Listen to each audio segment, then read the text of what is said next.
And God said, "Let there be The light." Lord says, "Let my people go." I am the way and the truth and the life. No one comes to the Father except through me. This is the Talkin' Bible podcast. Hi everyone, welcome to the final episode of this week's Talkin' Bible podcast. Final episode of the week with Jeannie Schwartz. Hello, Jeannie. Hello again. Hello again. Yes. And we've had some curly ones this week. Yeah, we have. This has been an interesting week. Yeah, it doesn't, well, this one's curly. It's a bit more spoken about, a bit more understood, because we talk about this one quite a bit in church life. So, but it's still a complex one to understand if you don't have any context. We're talking about Jesus being challenged in the temple courts about whether or not he should pay taxes.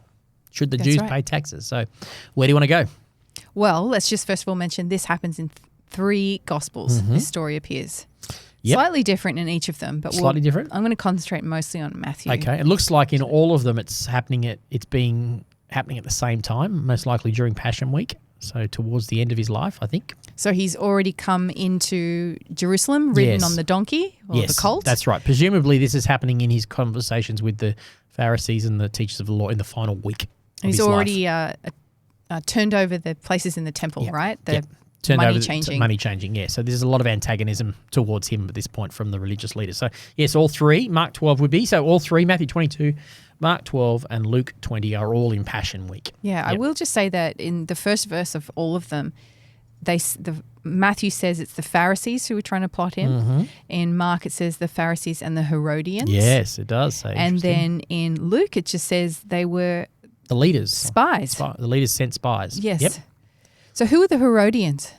So the fact that the Herodians were in league with the Pharisees was quite remarkable in itself. So the Herodians were followers of King Herod, who was the overruling leadership. Now Jewish. Well, yeah, king of the Jews. He wasn't necessarily Jews. Was he mixed or something? He was Idumea, and he married a Jew. Right. We're talking about Herod the Great. By the time we get to this story, Herod the Great's dead, and it's his son Herod Antipas, who's the Herod that kills John the Baptist, and he doesn't have any authority in Jerusalem. He's from up north in Galilee.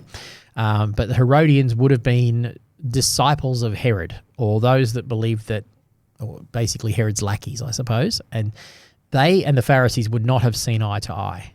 So the fact that those two, it's like the enemy of my enemy is my friend. Yeah, that's why I wanted to mention it. You've got loads of people from different beliefs all ganging up on Jesus. That's right. Yeah, they don't like each other, but they like Jesus even less. So let's just it's just while it's convenient for us to gang up together against Jesus. And they want to trap him, and they want to find him doing something that can cause them to bring about give them reasons to kill him, I suppose. Yeah, give them reasons to hand him over to Rome, because they knew they couldn't kill him himself. But if they can catch him in something that they can hand him over to Rome, then that's what they're after. So they ask him a trick question. Trick question. And this is actually, I just finished recording earlier in the week with Adrian about John 8, 1-11, which ironically is a very similar story, similar sort of context, and that's the woman caught in the act of adultery. You and I have talked about before, yes. And it's the subject of my master's at the moment, so I'm absolutely baptized in that passage. But it actually was written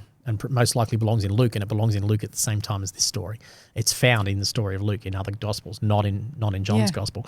But it fits this context, same idea. They're trying to trap Jesus, doing something, getting him saying something that they can hand him over to the Romans and force the Romans to kill him. So if anybody doesn't know, the Romans are in charge at this time, and they are occupying Jerusalem. And Jerusalem is led by the religious leaders. Yep, under the Roman rule. Under the Roman rule. Yep, exactly. Okay, so when they ask the question, should they pay taxes, one answer would appeal to the Romans, and the others to the Jews, right? And either answer is wrong to somebody. Yes, correct. Yes. Okay. Well, either answer is going to get him. He's either going to lose. Let's just walk them through. If he says yes, pay taxes to Caesar, pay taxes to the Romans, the theory is that will discredit him in front of the Jews, because they don't want to pay taxes to an occupying ruler. And if he says, no, don't pay taxes, he would win himself with the Jews, because they go, yeah, that's right, we should stand up to the Romans. But that will be grounds for him to be accused of treason against Rome. And so the leaders could then go and say to the Romans, hey, Jesus, he doesn't pay taxes. He's advocating that these Jews don't pay taxes. He's a problem. You got to do something about this guy, because if you don't do something about it, all these Jews are going to stop paying your taxes. Got it. So that's the tension that he's facing. So they say to him, Teacher, we know that you are truthful and teach truthfully the way of God. You don't care what anyone thinks, nor do you show partiality. Tell us then, what do you think? Is it lawful to pay taxes to Caesar or not? And then I love it says here, verse 18, perceiving their malicious intent, Jesus said, why are you testing me, hypocrites? Show me the coin used for the tax. They brought him a denarius. Whose image and inscription is this? Jesus asked them. Caesar's, they say to him. Then Jesus says to them, give then to Caesar the things that are Caesar's, and to God the things that are God's. And when they heard this, they were amazed. So they left him and went away. Why were they amazed? Because he stumped them completely. They did not expect this answer. This was an answer that was so clever that it avoided the entrapment they gave him, while also making a really strong argument that showed up their hypocrisy. And what is that argument? That they were quite happy to pay taxes to Caesar, especially the leaders, because they were in bed with the Romans. They were getting kickbacks. So he was able to say, hey, I'm not against paying taxes to Caesar. He's showing that sometimes you've got to it was the Romans that were paying for the roads. It was the Romans that were maintaining a degree of peace. It was the Romans that would allow them to continue to worship God. So it wasn't all bad. I think that's what Jesus was saying. And so he caught them out in their hypocritical attitude, or their entrapment is what this is why you're trying to trap me there. To the point where they were completely stumped and walked away. They go, we've got nothing else that we can ask him now, because that completely did not work. They expected one answer or the other. And Jesus has found a way to uphold the standard of the Jews and please the Jews and say, well, look, yes, absolutely, give God what belongs to God, but also give Caesar what belongs to him, without the two being at parallel opposites with each other. And I suspect, just go a little bit further, I wonder if Jesus, by doing this, is actually I've never thought about this, whether he's cleverly actually shown up the hypocrisy in their hearts, because they weren't fully committed to God. Yes, because what does it mean to give to God what's God's? Yeah, I wonder if that's what's going on there. Unpack that a bit. Have you got any notes on that? I might. Go ahead, because I don't think I've ever thought about it like this, but I'm wondering if that's the hypocrisy that they've been caught in, is that they weren't actually giving to God everything that belonged to God. Yes, because in Psalm 24, it says, the earth is the Lord's and all that is in it, the world and those who live in it. They're all God's. Everything belongs to God. This is not part of it, or is it? Everything belongs to God, not just human persons created in the divine image, but also the coins and the emperor. These are my notes. Yes. And emperors and Pharisees and the Herodians and the fish and the water and the bread and the wine. So everything, these religious leaders would have known that everything they have belongs to God, and yet they give nothing to him. Yes. And they particularly keep their hearts to them. To themselves, yes, because it was convenient for them to do it. These leaders were getting kickbacks. So yes, absolutely. And that's why he calls them hypocrites. That's because they aren't giving anything to God. No. And they're trying to trap Jesus out, but they're actually not giving to God themselves. Yeah. I think that's what's going on. I wonder if it'd be interesting to dig a little bit more in that, because the reason it's just fresh in my mind, Jenny, is because it's so similar to the woman caught in the act of adultery, because at the end of that whole thing, Jesus stoops up and says, cast the stone if you're without sin, and they just all walk away. So N.T. Wright actually says, the woman caught in the act of adultery should more accurately be called the men caught in hypocrisy. That's actually a better interpretation of the story. And I like that, but it's the same as this. It's like Jesus answers in such a way that the entrapment is turned back on them. They were so focused on entrapping him, but their hearts weren't actually 100% for God anyway. In the case of that, they bring a woman, they've used that woman, there's no man there.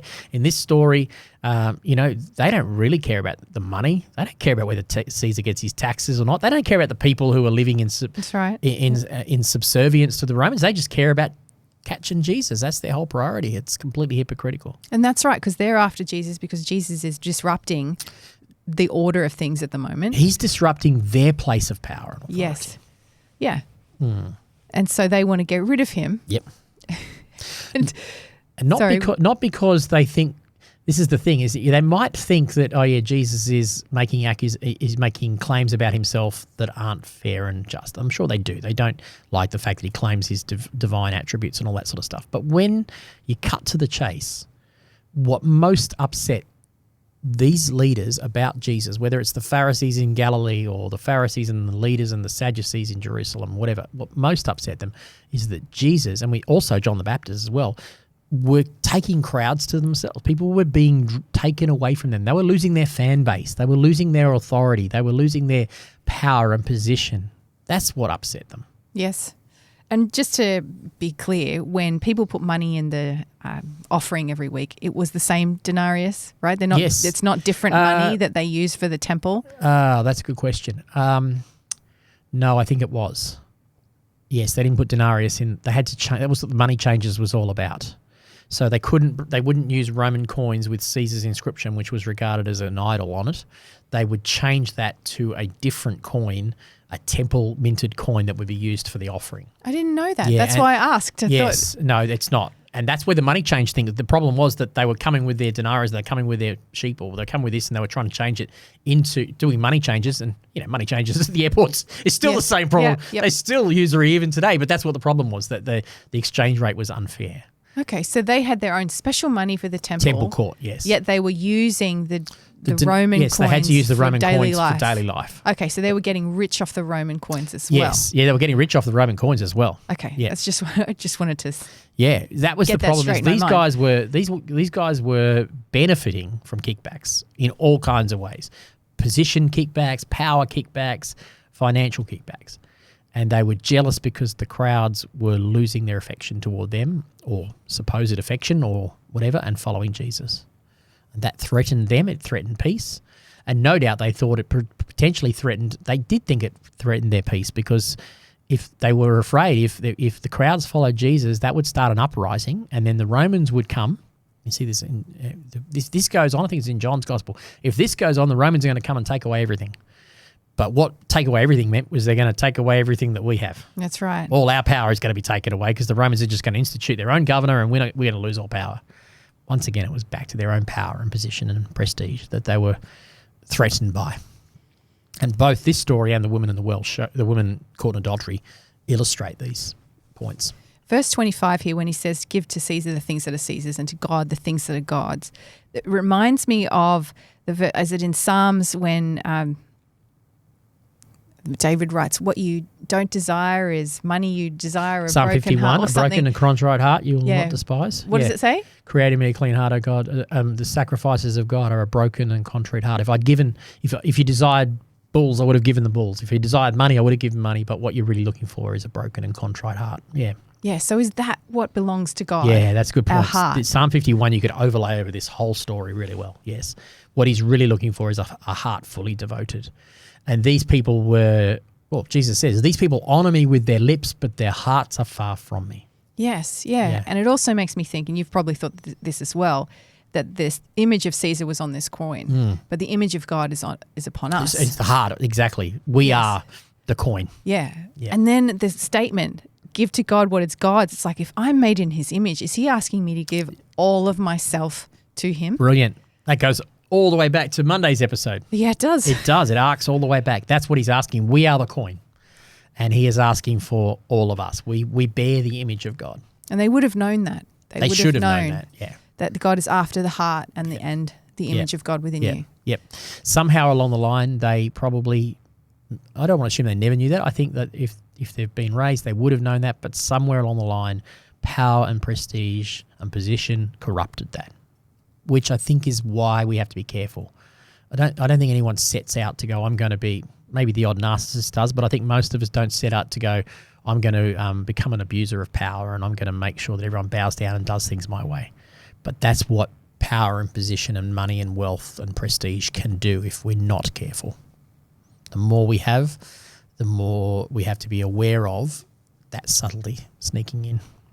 Yes, and if you have, and that's when yesterday's episode comes into it. If your pastor is behaving in that manner, then you will have many people in the church to work through that issue. Yes, totally. In connection, relation to God. Yeah, which is what ultimately does happen, sadly, in lots of churches today, where pastors are falling into these traps. And you have to listen to yesterday to understand what we're talking about. But the systems are being set up to facilitate and allow this, and that's what we need to be very careful about, is making sure that we're not championing the wrong things. We're not just championing charisma or what we want to hear or what we want our leaders to be rich and wealthy, because then we can be rich and wealthy. The list goes on. Let's just make sure that we maintain humility and give our hearts. We are the coin. Give our hearts. We are the coin. I like it. I hadn't thought about it before, but that's a good way you've led me there. Verse 26, they say they are amazed. It says they are amazed at his answer. Are you amazed at his answer? I could see how they would have been amazed at the answer. I think with the benefit of what I know now and our worldview, we do get it more easily. But I'm amazed at how clever the answer was. Yeah, I'm amazed at that too. Which is a masterful, wise answer. But I understand the answer now, whereas I don't even know if they even got it. I think they're just completely dumbfounded by the fact that, well, that didn't work. Well, I think they would have known that psalm as I read before. Oh, yes, true. Yep, they would everything have, on the earth belongs to God. Well, when he says give to God what belongs to God, they would have known that meant everything. Yes, and maybe they feel that they're convicted themselves. So who's Jesus in this moment?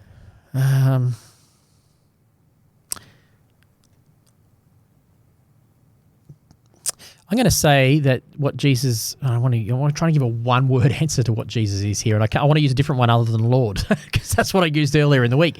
I can't think of another one other than Lord. This is a good example of just saying Lordship belongs to Jesus. But what's his character like?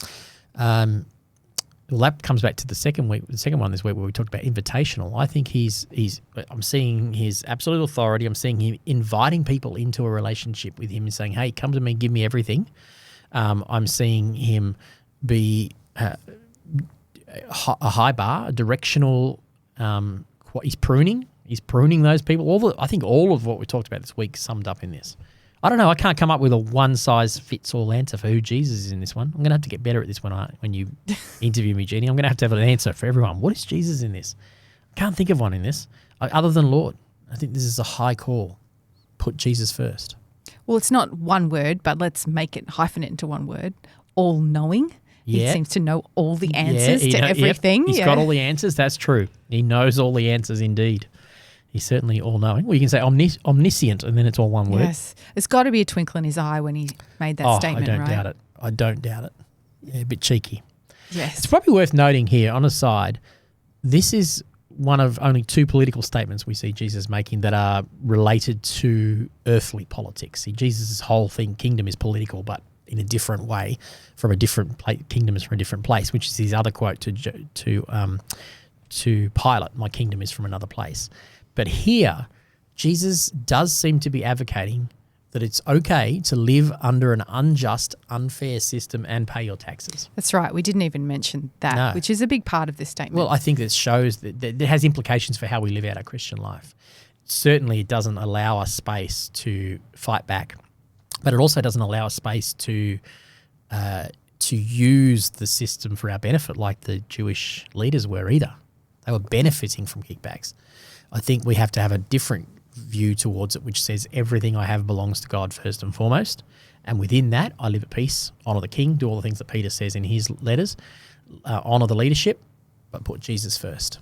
Yeah, I read it as we need to abide by the laws that we live under, but put Jesus first. Put Jesus Give him first. Our heart. Yep. Give him everything that we are, even though we have to honour the system that we're within. That's right. Yeah, exactly. It shows it's a balanced perspective. But first and foremost, everything belongs to God. Give to God what belongs to God. And the answer you said was everything belongs to God. Yes. Everything we have, everything we are. All right. Anything else there? I have nothing. Do you know another nuggets of wisdom? No, that this week has been a grueling week. A grueling week of conversation, yes. But I do think this may well be our record week, Jeannie. Record in timing? In timing. Getting or in 5, excellence? Well, I don't know about that one, but any excellence is you. But yeah, well, I reckon we've recorded in under record time by our standards. So let's just cut while we're ahead. I think it's been a great conversation. All right, great conversation. Thank you very much. Thank you, Jeannie. It was my pleasure to come back to winter and enjoy the cold weather. It's not my pleasure to come back to winter, but my pleasure to sit here and discuss such things. the word. Amen. Thank you. Amen. And thanks, everyone. See you next time.